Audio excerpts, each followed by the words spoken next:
केंद्र की मोदी सरकार ने वक्फ संशोधन कानून लागू कर दिया है और इसे लागू करने के बाद सभी को मानना बाध्यकारी हो गया है। लेकिन इसको लेकर देश के अलग अलग हिस्सों में अभी भी विरोध हो रहा है। पश्चिम बंगाल की अगर बात करें तो मुर्शिदाबाद में हिंसा शुरू हो गई है, तो वहीं कांग्रेस के सांसद इमरान मसूद ने कहा है कि अगर कांग्रेस सत्ता में आई तो एक दिन एक घंटे में इस कानून को वापस कर देंगे। वहीं 2 दर्जन से ज्यादा याचिकाएं सुप्रीम कोर्ट में लंबित हैं, जिस पर कल सुनवाई होगी। सीजेआई ने भी तमाम अर्जियों को एक साथ सुनवाई करने को कहा है। सीजेआई संजीव खन्ना की पूर्ण पीठ इस मामले पर सुनवाई करेगी, लेकिन इसकी क्या कानूनी वैधता है? इलाहाबाद हाईकोर्ट के तमाम अधिवक्ताओं का पैनल हमारे साथ मौजूद है। जो विद्वान अधिवक्ता है वो हमें इस बात की जानकारी देंगे कि आखिर कोई जब कानून केंद्र सरकार बनाती है तो किस तरह से देश के हर नागरिक को मानना बाध्यकारी होता है, क्या राज्य उसे नहीं मान सकता है। और जिस तरह की बयानबाजी इस मामले में हो रही है, जबकि लगातार केंद्र सरकार कह रही है, देश के प्रधानमंत्री नरेंद्र मोदी कह रहे हैं, गृह मंत्री अमित शाह कह रहे हैं कि यह कानून किसी भी तरह से अल्पसंख्यकों को के हितों को प्रभावित नहीं करेगा, बल्कि जो गरीब अल्पसंख्यक हैं उनके हितों को पूरा करेगा। जो वक्फ की संपत्ति है उसमें सुधार के लिए यह कानून लाया गया है, लेकिन उसके बावजूद इसमें राजनीति हो रही है। मामला सुप्रीम कोर्ट में पेंडिंग है, जिस पर कल सुनवाई हो सकती है। तो इलाहाबाद हाईकोर्ट के अधिवक्ताओं की क्या राय है, क्या विधिक राय है, हम उनसे जानेंगे। सीधे तौर पर हम आएंगे। अभिषेक जी, सबसे पहले आपके पास आते हैं। ये वो कानून है जिसको लेकर इस समय देश का माहौल गर्म है। सुप्रीम कोर्ट में कल सुनवाई होने जा रही है। क्या मानते हैं कि किस तरह से जो बिल को चुनौती दी गई थी ये वहां पर स्टैंड करेगा या नहीं करेगा? देखिए, कोई भी जब कानून बनता है तो उसको एक कमेटी बनती है, उसमें चर्चा होती है, उसके बाद वो पार्लियामेंट में पेश होता है, उस पर चर्चा होती है सदन में, उसके बाद कोई कानून पास होता है।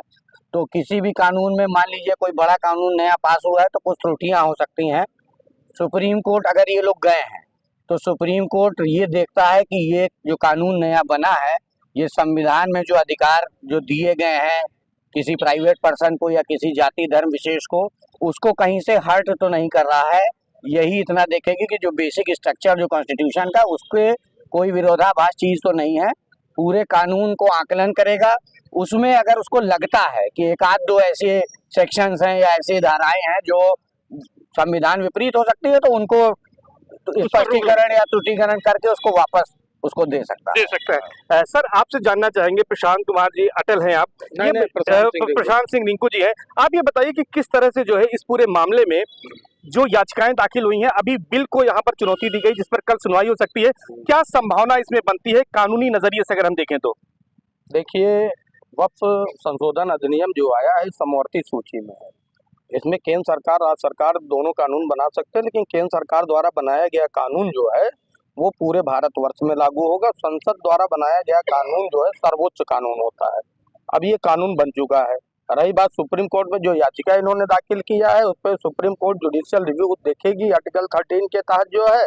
अगर उसे बेसिक स्ट्रक्चर या फंडामेंटल राइट जो है आर्टिकल 21, आर्टिकल 19, 15, 14 जो भी आर्टिकल्स उसमें आते हैं, 300 राइट टू प्रॉपर्टी एक्ट, अगर उसमें बेसिक स्ट्रक्चर या फंडामेंटल राइट किसी का वायलेट होता है और अल्पसंख्यक लोगों से जुड़ा मामला है, अगर समीक्षा न्यायिक करेगी, अगर कहीं असंवैधानिक पाता है तो रद्द कर देगी, नहीं पाएगा तो ये कानून पूरे भारतवर्ष में लागू होगा और सबको मानना पड़ेगा। निश्चित तौर पर सुप्रीम कोर्ट अगर कोई अवैधानिकता पाता है, किसी तरह से किसी के राइट्स हैं, फंडामेंटल राइट्स हैं, उनका वायलेशन होता है, तभी इस पर रोक लगाएगा, नहीं तो यह कानून सबको मानना होगा। सबसे बड़ी बात है कि इसको लेकर विरोध हो रहा है।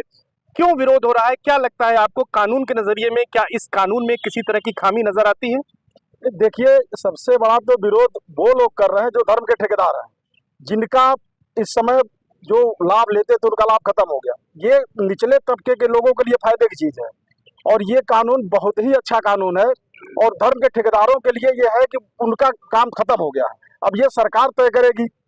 तो इसीलिए विरोध का तो सबसे बड़ा कारण यही है जी। और मुर्शिदाबाद का विरोध तो निंदनीय है, बहुत ही निंदनीय विरोध है। वहाँ के सरकार का भी बहुत बड़ा योगदान इस विरोध में है जी। हाँ, तो अच्छा ये बताइए कि क्या कानूनी रूप से कहीं पर कोई खामी है जिसलिए इसका विरोध हो रहा है, या सरकार जब ये कानून वक्फ का संशोधन कानून लाई है तो ये पूरी प्रक्रिया का पालन करते हुए इसको बनाया गया है और इसको सबको मानना चाहिए?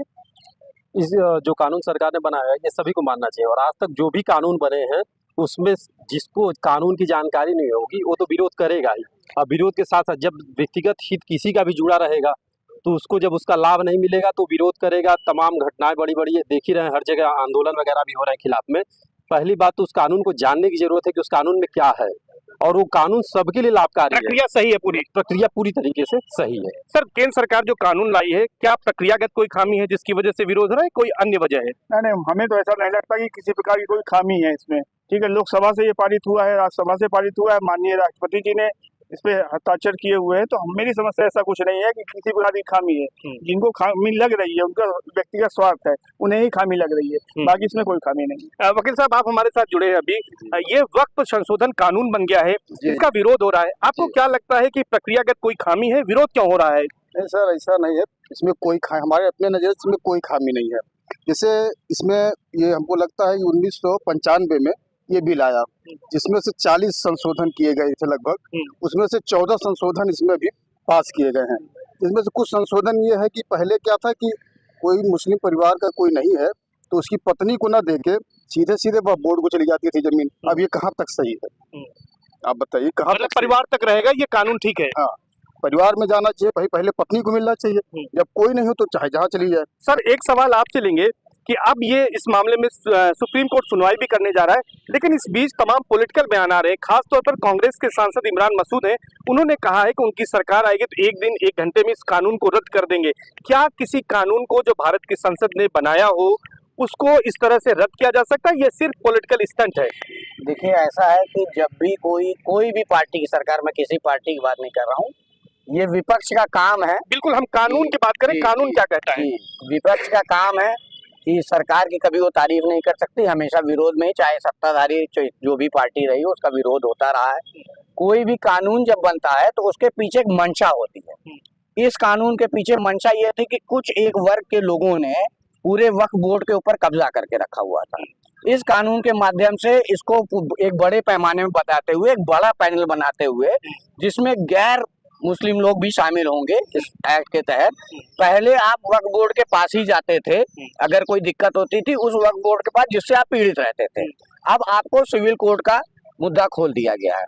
जहां तक रही बात कानून मानने न मानने की या वापस लेने की, प्रक्रिया वही है।